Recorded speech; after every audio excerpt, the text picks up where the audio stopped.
go straight into the presentation and start all the way from the beginning, making things very clear. So again, this is the map of Israel, okay, that most of us actually know about. Interesting enough, growing up in Israel, when we draw the map of Israel, you get to the Sea of Galilee and then have a line, which is the Jordan River. And then when we start making a whole structure of the Dead Sea, we would make this kind of shape of the Dead Sea with this tongue and everything. And I'm amazed to realize how this map that we've been growing up with has been completely inaccurate, and I'll explain why as we go on. So even the basic of education, even in Israel, is tremendous. How the Dead Sea actually looks like today, and we'll get to that point because that's part of understanding how the first step to try creating awareness is presenting what's really happening and showing it from up close, like never seen before, actually. Usually people will tell me that their experience of the Dead Sea is putting on their mud, right? And you could go to the nearest mall. You usually have Israelis selling Dead Sea products, right? Putting on this mud and rubbing it all over your body as this kind of cosmetic kind of rituals, and that's definitely part of the experience of the Dead Sea. Other people will tell me usually that it's their experience how they could, float in the Dead Sea because the salinity of water is very high. That's the other experience people usually would tell me overall of the Dead Sea. And interesting enough, I mean, of course, the Dead Sea story goes all the way back 3,500 years before, all the way to biblical stories, tremendous stories back in history. If we're going to the modern history, only in the past 2,000 years, making it relevant to the entire world, it's you have the Nabateans, which were living on the other side of the Dead Sea, where the Jordanian kingdom actually is today. And it's been reported since that point, they've been actually exporting minerals throughout the entire world. I'm sure you've heard about Petra beforehand, right? Petra on the Jordanian side, a world wonder that was built actually by making a lot of profit from producing all the minerals from the Dead Sea and exporting it throughout the entire world, which is also one of the reasons why the Romans came to this area, which saw it as a very valuable asset, as a water treasure overall. There's one queen, there's testimonies of her taking baths in the Dead Sea, having actually building the first spa in the Dead Sea. Anybody guess what queen we're talking about? There's actually testimonies of her taking mineral and mud baths. This is Cleopatra. Cleopatra coming from Egypt, and there are testimonies of her actually buying the Dead Sea as part of her part of the emperor of Egypt. And there's actually mentioning how this was the first spa in the world built specifically in the Dead Sea, because already then they knew how significant the Dead Sea actually had, the therapeutical and the beauty aspect of it actually had throughout the ages. So that's already in the modern history in the past 2,000 years, how the Dead Sea was known internationally and how unique this body of water actually was overall. I'll show you a very short clip of my photography. My way for self-expressing is really showing this magical aspect like never seen before, and maybe explain to you in just 1.5 minutes why focusing all this time on the Dead Sea. So like you've mentioned before, the Dead Sea is the lowest place on earth. It's considered the 8th wonders of the world. People coming out here, you would not see anything like this in the entire world. And the fact that it's called the Dead Sea, the more I've been exploring this unique body of water like never done before, the more I've been experiencing the life emerging out of this water body. It's interesting enough, it's called the Dead Sea. It's not even dead. On the shores, we'll be seeing there's actually life emerging specifically from the shores, and even inside the water itself, there's actually life. We'll talk about that as we go on. Discoveries that have been discovered to the scientific world only in the past couple of years. And you see all the sediment layers over here. Again, a unique kind of body of water. When you're saying the significance this has to the international community, 25% of the world's agriculture are using minerals of the Dead Sea, meaning that if you're taking it in terms of numbers, the Dead Sea is actually feeding up to 1 billion people throughout the entire world. Now, the fact that it's being the lowest place on Earth, it actually means you have more oxygen in this area, 6 to 8% more oxygen. that small percentage of oxygen, that extra oxygen, has enormous, tremendous impact to the scientific world and the therapeutic world. I'm not sure how it is in Sweden, but in Denmark, for instance, their health ministries actually give sponsorship to many patients to get treated in the Dead Sea. Those patients that actually have skin diseases or breathing diseases, almost every single disease in the world is actually being investigated and treated in the Dead Sea, because it's a unique climate that you not have any other place in the entire world. It's literally easier to breathe out here in this area. It's already showing how unique this place actually is, a 45-minute drive from Jerusalem. It is that unique and that special. So this is again why presenting the Dead Sea. And as we go on explaining that the more we get to in terms of saving the Dead Sea, the more this became a model case for the entire Middle East, which became one of the driest regions in the world, that the water became the most valuable asset in the entire world in this area. Saving the Dead Sea is a great way of understanding where the region is heading, but also becoming a first and a global leader for the entire world, for most of the world that are going to be already now in crisis in terms of water. So everything is revolving around the Dead Sea story all the way to that extent. And that's why I'm inspired to keep on sharing the Dead Sea to the world, because it's representing just so much more than just a beautiful body of water, which is disappearing in front of our eyes. Okay, so this is just me sharing some of my photography and just really showing the uniqueness of this place. Now, before I go on, let me just stop this presentation. And those of you who actually been to the Dead Sea beforehand, let me show you a live a Dead Sea treasure that comes out from the Dead Sea. Has anybody ever seen this before? This is a salt diamond that comes out from the Dead Sea, okay? Every time we go out, we actually go exploring for these treasures. This is a hundreds of year old salt diamond. And then why is it square? It comes out as square. Do not touch it. It comes out like this, square. Why is it square? Because the atom, right, the microscopic atom of a mineral is actually square, and over a period of time, it grows into this beautiful salt diamond. And where is this coming out from specifically in the Dead Sea? I'll show you in a second, which is an amazing Israeli story overall. It's coming out from the most devastating aspect, what is happening today in the Dead Sea, and I'll show that in a moment. So already now showing this beautiful water treasure we actually have from the Dead Sea, which is unique. We send these big pieces around to the world, to labs, because it's so unique having this kind of shape coming out. Literally squares, we have small ones, big ones, we actually have bigger ones. Something amazing to be exploring. I'll show you in a second where they actually come out from specifically. So let me put back the presentation. So like you saw before, this is the salt diamond that comes out. And going straight to the point, what's happening to the Dead Sea. Now, the only documentation up until today, until I started this project almost 5 years ago, was with satellite images showing every 20 years or so how the Dead Sea has been shrinking over a period of time. Okay, so you could see all the way in 1977. Like if you remember the first map we showed before of drawing the map and drawing the Dead Sea, this is what we grew up with drawing the Dead Sea. And like I said, I was amazed to realize and to really understand better that in the past 40 years, it's been two parts of the Dead Sea. Actually, since 1979, it's been two parts. The northern part of the Dead Sea and the southern part of the Dead Sea, completely disconnected. And most of you actually been to the Dead Sea.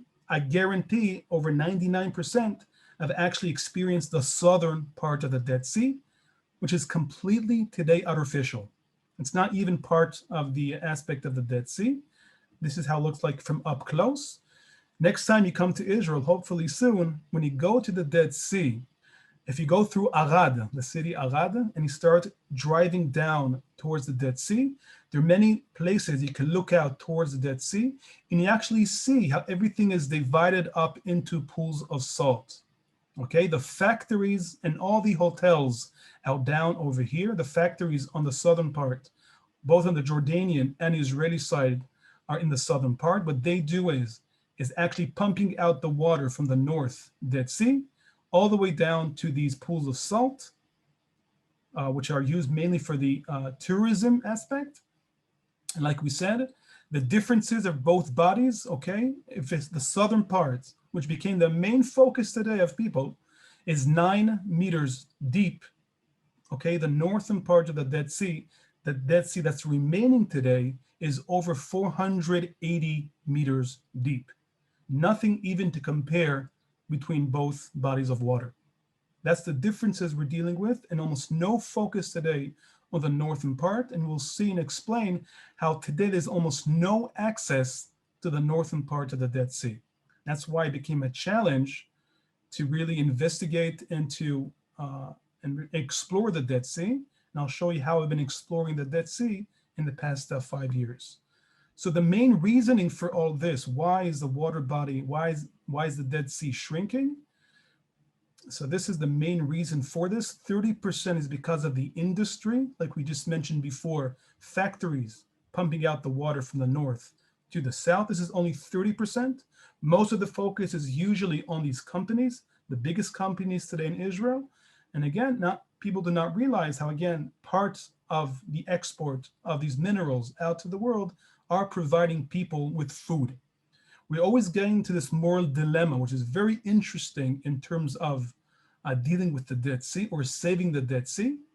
And then the 70%, which became our focus today, and I'm glad, Jorgen, you mentioned about the Kinneret, the Sea of Galilee, the fact we had in the past 2-3 years, blessed years with rain, how is this affected on the Dead Sea is a very good point. Because 70% of the reasoning why the Dead Sea is shrinking is because the sources of the water have been dried out, which is basically the Jordan River and the Sea of Galilee. So our job is looking up north. We'll talk more about that as we go on in terms of the solutions for the Dead Sea, getting a much broader of understanding about the value of water overall. What this has caused, because the water has been shrinking right now in the lowest in recorded history, what this is causing physically on the ground is having the entire shores of the northern Dead Sea, wherever you see red, yellow, and orange, these are sinkholes. Sinkholes, this entire area where you see Mineral Beach has been closed off. I'll show you in a moment how Mineral Beach actually looks like. I'm sure those of you who have been to Israel many times in the past couple of 20 years or so would actually go to these resorts, or En Gedi Beach. These are the main huge beaches he actually had in the northern Dead Sea. They've been closed off completely, okay, because of sinkholes. We'll see in a moment the sinkholes themselves. The only access today we have to the Dead Sea, the northern Dead Sea, is up here in the northern Dead Sea. We have Kalia Beach, which is a 45-minute drive to Jerusalem, a very small resort over here. And you have all the way down over here, the En Gedi Resort Spa. Those are the only 2 spots which are opened. Everything else is closed off because of the sinkholes. And therefore, the access already today is tremendous. It's almost impossible to really explore the Dead Sea unless you actually go through the water, which I have been doing in the past almost 5 years today. This is the famous Mineral Beach that was closed off. Okay, this huge sinkhole in the middle of the parking lot. I usually speak in front of college campuses and students to try inspiring them about Israel. And I connect the whole environmental impact with them visually. What I have here is a very short video. I've been documenting a lot of the Dead Sea dramatic scenes in more advanced technology, calling it virtual reality. And I'll just show you right now the demonstration. Virtual reality, you can actually move the camera anywhere you actually want. Virtual reality. Check this out. This is a 1.5-minute video. 5 years ago. This is today is 19th of October, the first day of a global climate change week. Welcome.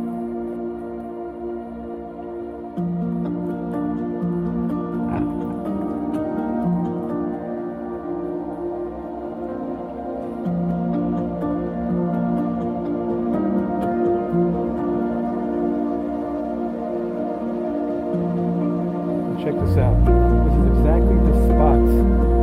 You can see how everything just fell into the sinkhole itself.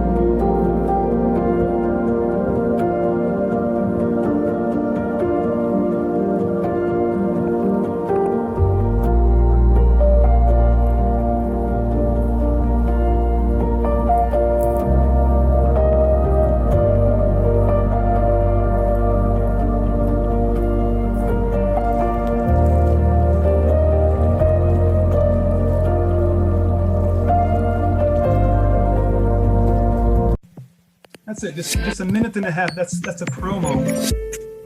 That's a promo I put together for students to really have an experience, like a 20-minute experience where they can actually explore the Dead Sea in a more creative kind of way and engage them to actually move either their personal smartphone or go on their laptop and actually move with the mouse. So that's the new kind of advancement in trying to educate and to inspire audiences. So again, the way I've been exploring the Dead Sea is on a boat. There's only one boat today, actually two boats today in the Dead Sea. That's the only way to explore this world wonder from up close. And I started this all the way back in 2016. And being a nonprofit and entrepreneur, the more I've been promoting these eco-tourism on the Dead Sea, the more I was able to follow and to join these rides and to keep on documenting the Dead Sea like never seen before. This is a 3-year time lapse arriving to the exact same places in the Dead Sea and documenting the exact same image year after year.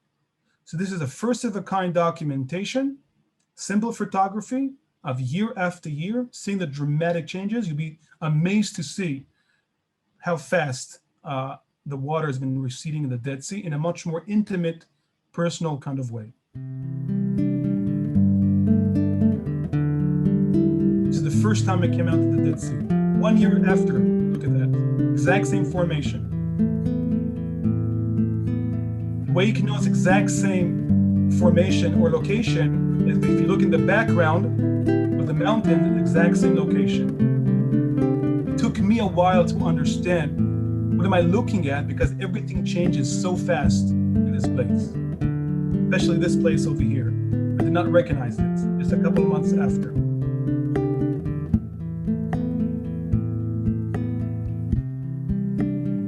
This is the most dramatic scene, a salt cave, water reaching all the way in when I started. And you have like a 3 meters drop of that salt cave. So this is again the first of a kind documentation, and this got world coverage about this, showing that simple photography year after year.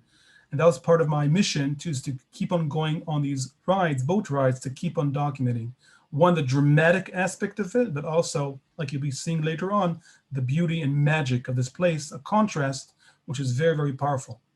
Now, if I have a summary of understanding how dramatic the drop actually is for people to memorize, after 12 months, we measured on this formation 1.58 meters with a measuring tape. Of course, it's not a professional measurement, but it is an indication how dramatic this scene actually is. I think the most important number to memorize to really understand how much the water is receding is this number over here, 600 pools. The estimated is 600 Olympic pools are emptied every single day in the Dead Sea. That's an enormous amount of water just every single day. Overall, the Dead Sea it needs today over 750 million cubic of water to just keep the Dead Sea in the same level. Nobody's talking about filling up the Dead Sea, only keeping it in the same level. Now you go back to that moral dilemma. Okay, having enormous amount of quantities of water, fresh water that needs for the Dead Sea, 750 million cubic water. The question is, when water became the most valuable asset in the Middle East, do you take this water and save a water treasure? Or do you provide this water in order to provide it for a thirsty population, literally on the other side of the Dead Sea? And we'll get to that point as we go on in terms of the solutions, because it really is that complex. It's not that easy to be answering that.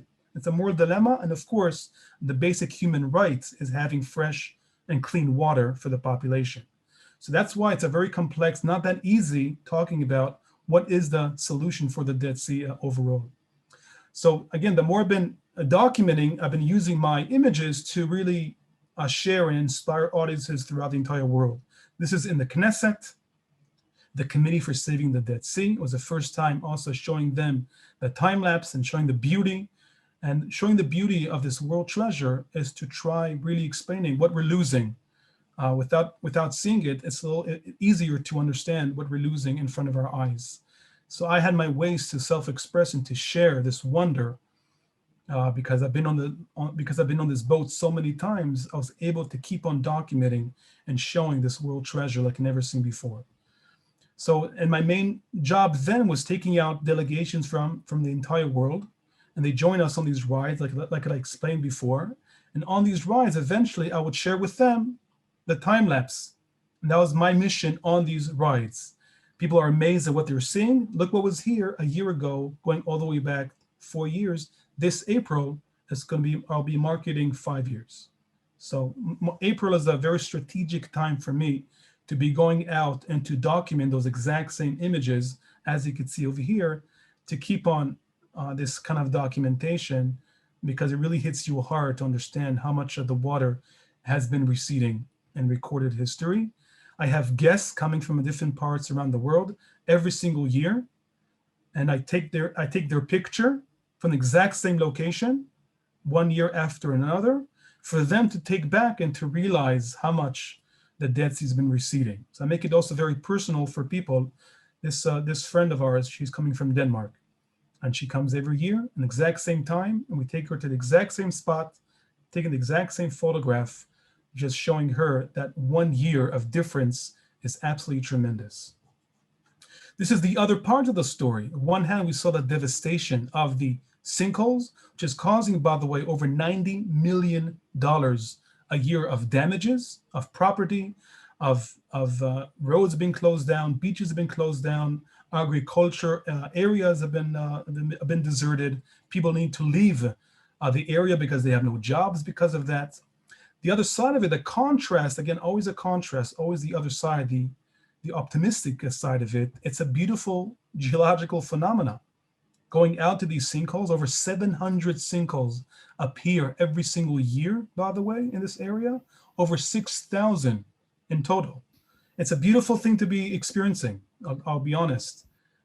It's a geological phenomena, beautiful colors. Okay, the colors actually symbolize the different minerals that are stayed in these sinkholes. That's why they have different colors all the time. There's actually a pink sinkhole not so long ago. I did not get a chance to take that photograph, but it's just something amazing to be exploring. What are the sinkholes? The sinkholes is actually fresh water. It's fresh water, which is underneath the Dead Sea. And because the water level has been receding, the fresh water actually melts the sediment layers of the salt of the ground, causing cavities. Eventually a cavity grows into a hole, and that's how you have sinkholes. So the sinkholes are actually fresh water with the minerals and salt that are stayed in these sinkholes. Over a period of time, this is actually an underwater sinkhole. This is a very interesting thing to the scientific world. How do you have an underwater sinkhole? You would think a sinkhole, like we saw before in Mineral Beach, you would think that everything falls into the sinkhole. And now you have an underwater sinkhole, and floating over it is something which is very interesting happening. And of course, what you see in this picture is already completely dried out because the water has went down, and now it's just a hole in the ground. But it's just very interesting that you actually see the formation of these sinkholes from the sea itself, which is very interesting. And we actually have the boat going over it or floating over it, which is very interesting. Now, over a period of time, these sinkholes, you have the salinity, the salt, actually goes down. And therefore, you have vegetation coming out. You actually have life emerging out of these sinkholes, which is something beautiful to be experiencing. And the most powerful thing for me to be experiencing, the first time I went to explore the Dead Sea, the first time I went out on these boats, went to explore these sinkholes, I looked down, I see in these sinkholes, I see small fish. And I did not realize at the time what kind of significance this actually has especially to the conservative religious world around the world about fish in the Dead Sea. And apparently there are prophecies, right? And the biblical prophecies talking about how one day, Ezekiel's prophecies are mentioning how one day they're going to be fish in the Dead Sea. So I sent this out around to the world about fish in the Dead Sea. I was getting emails from around the world, all the way from the Vatican, were emailing me about, is this true, what's happening?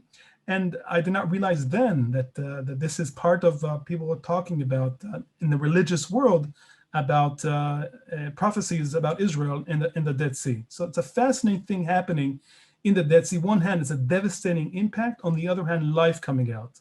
And that's the Israeli contrast, like I said, going always back and forth, because that's part of the story. This is a 2-minute video about the life emerging out of the Dead Sea and focusing on that aspect. And you'll be seeing here for the first time the life emerging out of the Dead Sea specifically. You always grow up saying Dead Sea, there's no living creatures in the Dead Sea. Check this out. This is actually seeing life emerging from the Dead Sea specifically. So follow me. Now, we just know the Dead Sea is the Dead Sea. Nothing lives here. It's full of salt.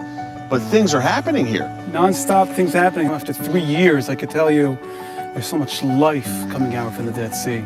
These are actually sinkholes, what we're seeing over here. So on one hand, it's a devastating aspect of the land violently causing huge holes. On the other hand, again, this is the contrast of it, all the life coming out from these sinkholes. It's a little oasis here. We just heard birds. You have bird migration right over here. Look at all this vegetation. Yeah, there's lush vegetation here.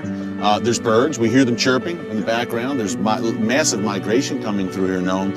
And there has been sightings, including by yourself, of fish. Yeah, correct. In this single specifically, actually, we saw some small fish. The fact you have vegetation just shows that salinity went down here, and you can actually have living creatures over here. And you think of the book of Ezekiel. This is the life emerging out of the water, literally, as we speak. Fresh water springs coming from the Hebron and Jerusalem mountains, underneath the ground, underneath the Dead Sea, creating these sleeve of the salts. The fresh water actually goes inside. You get a chance to see this up close.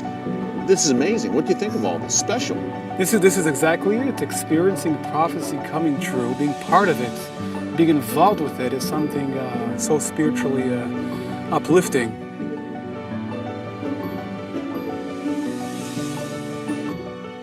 Salt chimneys, okay? This geological phenomena coming out of the Dead Sea. This has been known to the scientific world only in the past 6-7 years. That's it.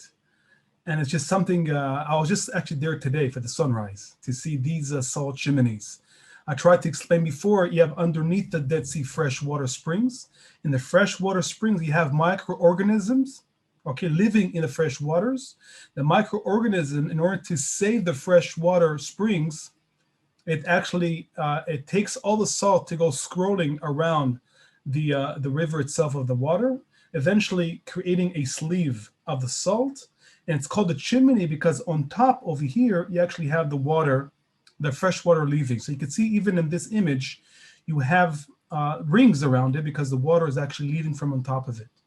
Now, of course, once these chimneys are exposed outside of the water, they dried out and eventually crumble and disappear.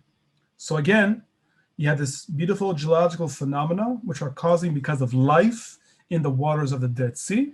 And very fast, they come out of the water and disappear and are gone. This is again a short, this is, by the way, before I show that video, look at this image. This is underneath the Dead Sea, okay? And 1 year later, this is how it looks like, the exact same chimneys, as you see on this screenshot over here, completely out of the water. So here I am documenting this area of salt chimneys. I've been following it through in the past couple of years, especially in my first year. I'm exploring it and seeing it from up close. It's a beautiful thing to be experiencing. This is right after the sunrise.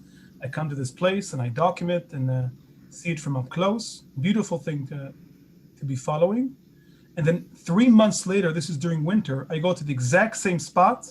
It's all gone. It's all disappeared. You can see here on the side, that's the sunrise.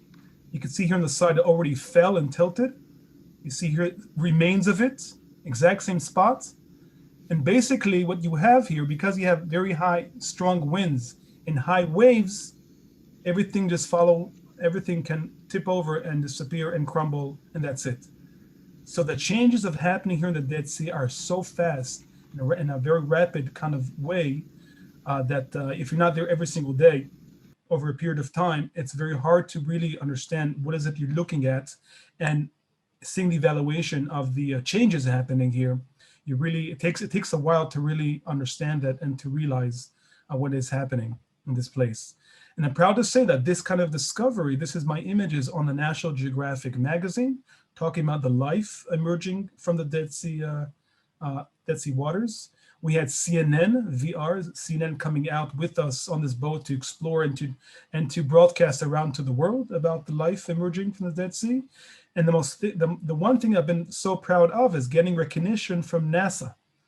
Now, this is so relevant to these days specifically. I'm sure you heard not so long ago, a few days ago, that NASA actually had their spaceship actually reaching all the way to Mars. Now, check this out. This is the connection to the Dead Sea. If you look at the subject line, it says a NASA collaboration on Mars and the Dead Sea. What does Mars have to do with the Dead Sea, right? So I had scientists coming out with me to the Dead Sea, taking samples in the Dead Sea and proving that even in a place you'd imagine there's no living creatures, you actually have microorganism living. And they actually encouraged me to do what I'm doing in the Dead Sea in terms of my documentation and advocacy work of awareness, to do the exact same thing in other salt water bodies around the world. Especially in the States, you have in California, you have the Salton Sea, you have Mono Lake, the Great Salt Lake in Utah. And they've been encouraging me to basically go out and do the exact same thing and to connect it to one story. So I'm not going to get now into the whole story that I've been doing this also in California. I've been documenting the Salton Sea in California and showing the huge devastation of the receding of the water level. But anyways, it's just an amazing thing to really discover that not only the Dead Sea has significance to the international world, but also has significance to the intergalactic world as well. And apparently the next voyage of NASA to Mars is very similar to the Dead Sea landscape. So again, a very interesting thing how taking the Dead Sea cause internationally and getting more people associated with the Dead Sea and connecting them overall to Israel, which is my main purpose and in the bigger picture. The next thing we did actually, what became international, which was a great success, was exactly last Earth Day. Earth Day is April 22nd. And during the pandemic of the Corona crisis, during last April, we had the first international photo competition, encouraging people around the world that cannot travel, who have been to the Dead Sea, to submit their favorite photographs. We were amazed of people sending in their most beautiful experiences they actually had in the Dead Sea. Over 40 countries participated, including Middle East countries. This was our first time actually having a collaboration and any kind of even a relationship with artists and photographers from the Middle East, from different countries around the Middle East. And it was very inspiring. What I have over here to share with you is a nice short video of the environmental arts that people sent to us from Israel and around the world. And it's just very inspiring having people self-expressing themselves and getting to try really creating awareness on the Dead Sea. And we just got most amazing things to be sharing. And this is actually going to be, we're going to have our first international photo exhibition from this competition is going to be presented in Arad, which is the gate to the Dead Sea, next month for Earth Day, April 22nd.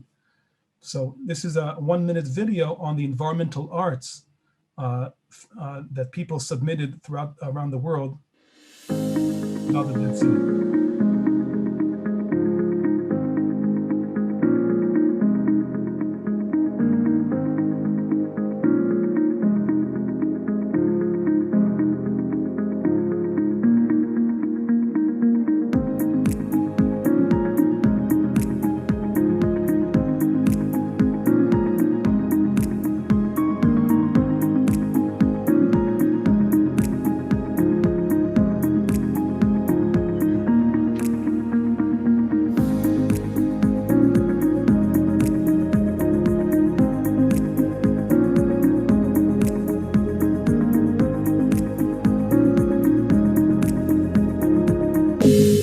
Yeah,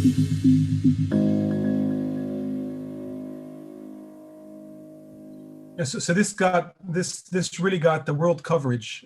This photo competition, it was a great success. I think it was the only thing that came out from Israel, besides the about the Corona crisis around the world. This was the only thing that actually came out in a positive kind of way, and getting participants from around the world taking part and really sharing the best moments of the Dead Sea. So we see more and more how the potential of taking the Dead Sea cause internationally and getting people from the entire political, social scale behind this cause is what inspires me to keep on doing this kind of work. I'm proud to say I'm able to reach to the most liberal crowds today that have a passion for the environment, and get them excited about Israel is a great way for me in a different kind of way to get them excited about Israel. So I'll talk more about that as we go on.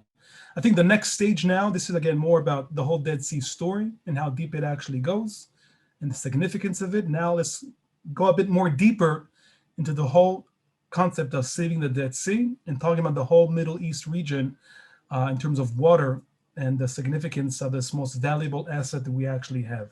So I first start with this map of Israel, and people are forgetting that on the other side of the Dead Sea, you actually have the Kingdom of Jordan. And the most important thing to really, I think, to understand about crises or conflicts happening in the Middle East specifically, and also around the world, is getting a better understanding about water sources. Because water has been throughout history always a reason, always a cause for war. But the more we get into the whole concept of water diplomacy, also became a tool for negotiations and actually coexistence. And this is why, again, it's an inspiring topic to be dealing with. And over here, you can see the sources of the water. You have the Dead Sea over here. This is the Jordan River, the Kinneret, the Sea of Galilee, and where the water is actually coming from, right? And we actually have, throughout Israel's modern history, we actually had conflicts and wars with our neighboring countries because of the sources of the water. Okay, this is how significant this actually is. So for us to get a better understanding about how to save the Dead Sea, we have to understand where the water is actually coming from, what's feeding the Dead Sea, and what's been happening to these sources of the water. So talking about the source of the historical flow to the Dead Sea, if anybody has any guess, what do you think this river actually is? This point coming into the Dead Sea. This is the almighty Jordan River coming into the Dead Sea, this small little stream. So the first time I came out here was with the CNN crew. I wanted to broadcast the sources of the problem out to the world. That's a stream of the Jordan River. It's like a 2 meter wide, like 40 centimeters thick. That's it. Then I move my camera, okay? And then you see over 100 meters of what's supposed to be the Jordan River. Today, the Jordan River supplies the Dead Sea 10% for what it actually is supposed to be providing the Dead Sea. That's why, again, looking about natural solutions for the Dead Sea is understanding more what is happening to the Jordan River in the Sea of Galilee. This is a simple a Google Earth about the sources of the water, going to our Sea of Galilee, the Kinneret, the Sea of Galilee, where the water actually flows from. Sde Nehemiah, we have up north, is actually the sources of the Dead Sea, of the Sea of Galilee. And on the Sea of Galilee, you actually have dams put on the Sea of Galilee. And even though there are talks to be opening up the dams, like Jorgen mentioned beforehand, the question is where the water actually goes to. You have the Jordan River, which is the main story over here today, because on the other side of Jordan River, you actually have the Kingdom of Jordan. Kingdom of Jordan has no water almost whatsoever, even though Israel supplies them with fresh drinking water. They have over 1,000 pumps on the Jordanian side to pump the fresh water for agriculture and for drinking purposes. And this is why you have a very, very small stream going into the Dead Sea. So most of the times when you have a water shrinking is because the sources of the water has been diverted for other purposes, mainly for growth of population, for drinking, and for agricultural purposes. This is the southern part, like we saw before, the Dead Sea pools, artificial, like we said before, completely different than the northern part of the Dead Sea. And that's technically the solutions are technically is if you provide more water for the Sea of Galilee, filling up the Sea of Galilee with desalinated water. We'll talk about that in a moment. Opening up the dams, having water flourishing to the Jordan River, negotiation, diplomatic relations with Jordan, taking out their pumps from the Jordan River, having the water flourishing in the most natural kind of way to the Dead Sea. That's the ultimate vision of the Dead Sea, to save the Dead Sea, but we're very, very far from that today. Now, the only solutions today on the ground, politically, is this solution. It's called From the Red Sea to the Dead Sea Canal. This became the biggest project today in the world for building the largest desalination plant in Aqaba, which is on the parallel to Eilat on the Jordanian side. And then having a huge, they sold this project, Red Dead Sea Canal. The real project, as you can see in this map, is actually providing water to Amman for Jordan. Jordan, the country, they actually needed a source of water and not be dependent completely on Israel for supplying water. Almost, by the way, the Kingdom of Jordan are completely dependent on import from around the Middle East, especially for water. So this became the only solution. The World Bank promised $10 billion to build this canal. And they actually mention why they're investing so much money in this project, because they see this as the symbol of the Middle East, the symbol of cooperation and coexistence. Many scientifics and environmental people are completely against this canal, okay, because they're talking about bringing also salt water from the Red Sea to the Dead Sea, and that could cause huge damages to the Dead Sea with a very delicate balance of minerals and salt. But the main project as a first step is providing fresh water for the Kingdom of Jordan. Technically, you cannot talk about, like if you go back beforehand, the Dead Sea needs, like we said, 750 million cubic of water. Technically, you cannot use this water to save a water treasure if the neighboring country on the other side of the Dead Sea has no fresh water to be providing its population. Specifically, Jordan, they have over 2 million refugees from Syria. This is how complex it actually is. And going on to so this is a short video talking about this canal and what's happening on the Jordanian side, being more realistic about this solution, which became, like I said, the only solution today on the table in the political arena. Became the only solutions today, more because of politics, more because it became a diplomatic solution of cooperation and coexistence, not necessarily saving the Dead Sea. This is a 2-minute video explaining exactly about that point and what is happening on the Jordanian side and the whole technology about desalination, which Israel became a world leader in that kind of technology. So let's share this short video, getting a better understanding about water and about the Dead Sea and the solutions.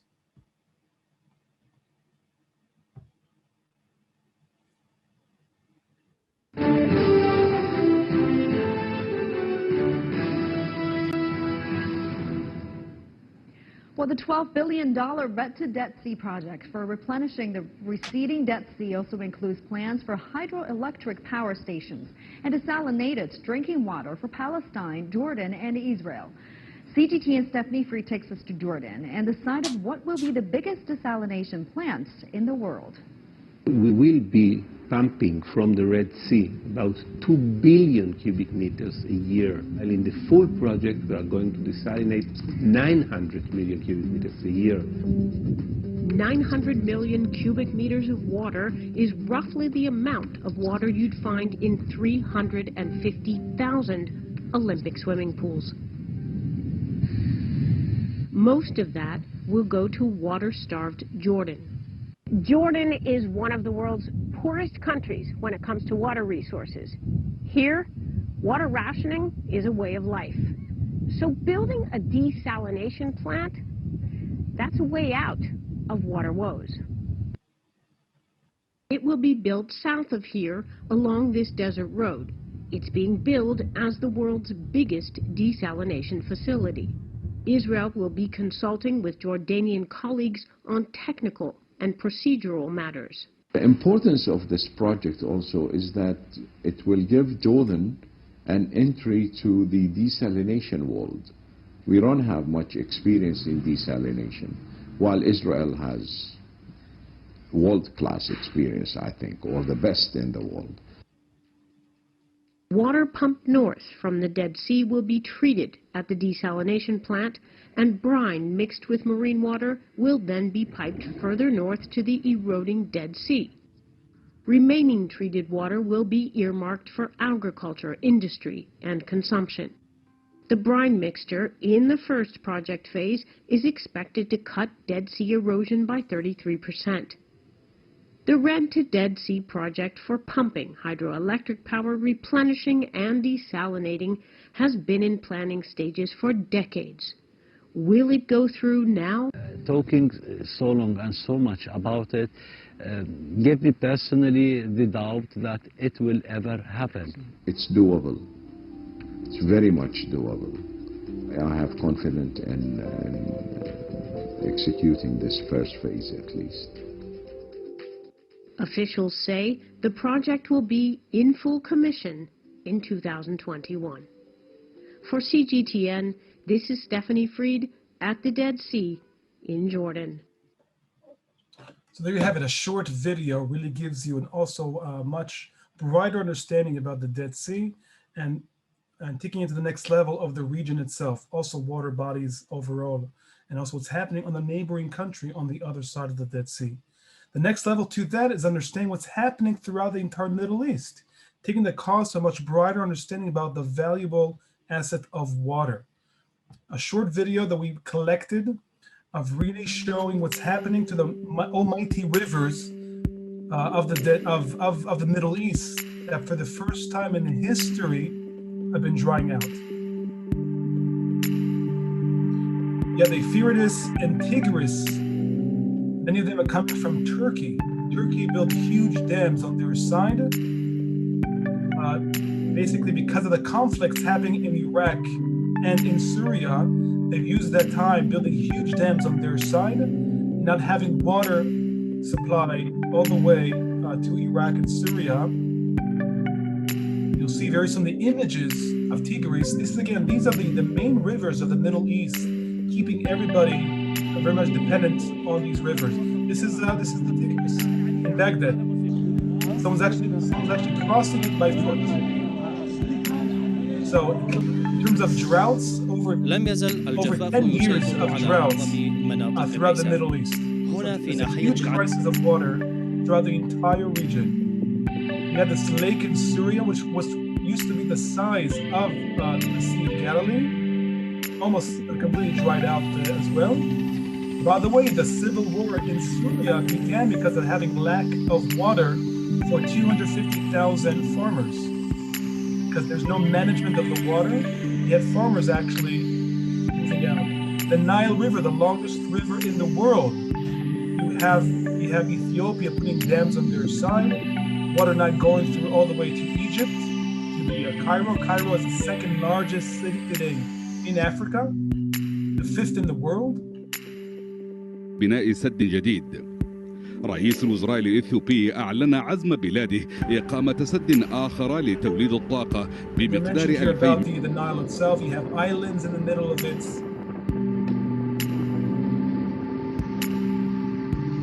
بتتفاض على ايه؟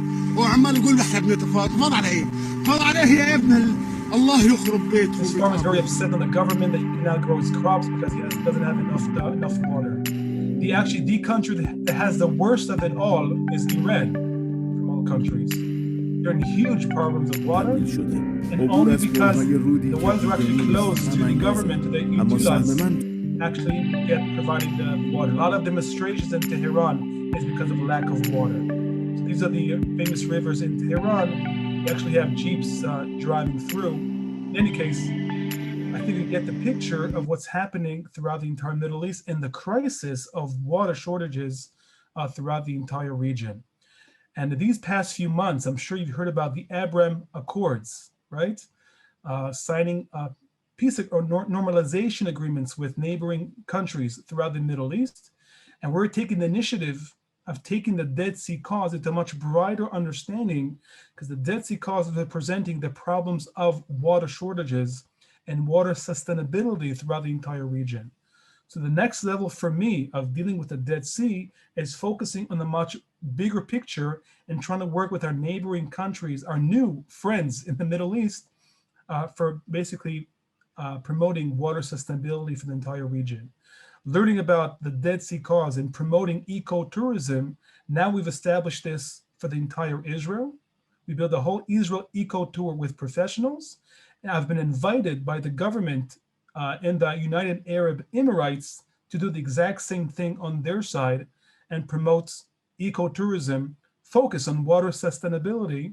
And hopefully this can be copied throughout countries around the Middle East, hoping to become a bridge through this value of environment and water, becoming a bridge to other countries around the Middle East in order to save these almighty rivers that are spread around the entire Middle East.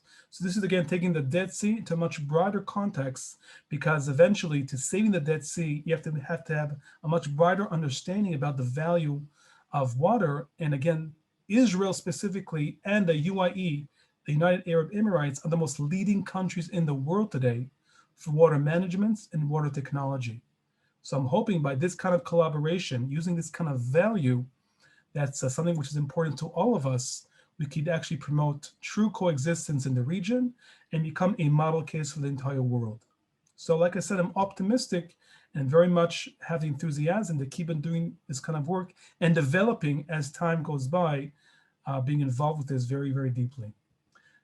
So, and by the way, we have the slogan, Save Our Water Treasures, which is something we're copying throughout the region that could be used for many countries around the world, learning how to do this with many countries around the world, especially dealing with youth. I just spoke in Abu Dhabi last month in front of 5,000 youth across the Middle East that were in this conference called the Sustainability Week. And I was able to share with them my story and our efforts to try encouraging to save our water treasures throughout the entire Middle East. So like I said, I'm very, very much inspired about all this story and try making more people to be affiliated with us and connecting with us through this story and through this cause. One last thing to be showing right now before going into questions is understanding where the world is actually heading. This is just a 1-minute video of explaining how where the world is actually entering.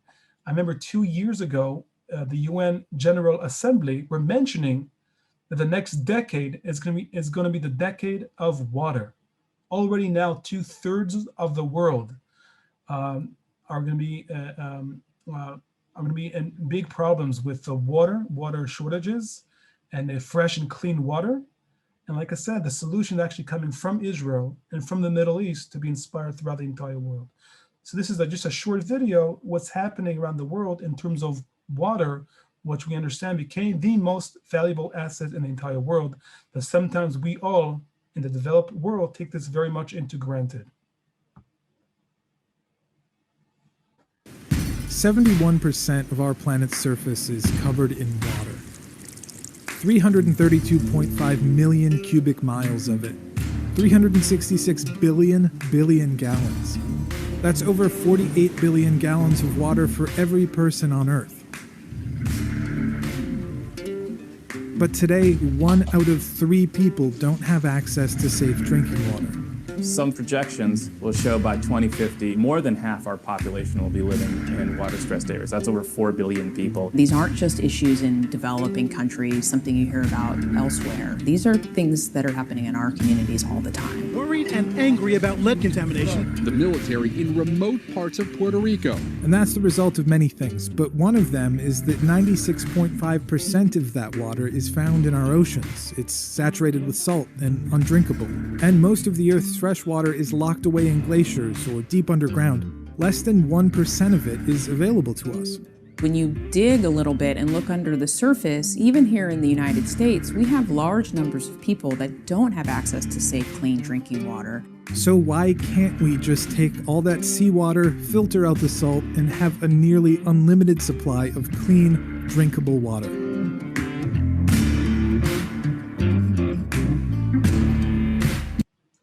So that's just a 1-minute video to understand where the world is actually leading to. And again, part of the solution is actually desalination water. And Israel is one of the most advanced countries in the world, turning their salt water into fresh water. Today, over 60 to 70% of our drinking water is desalinated water. And again, the connection to the Dead Sea, saving the Dead Sea, the Red Sea to the Dead Sea is going to be the largest plant in the world for desalinating water. So only that technology can be inspired by other countries and nations around the world of supplying them with fresh water.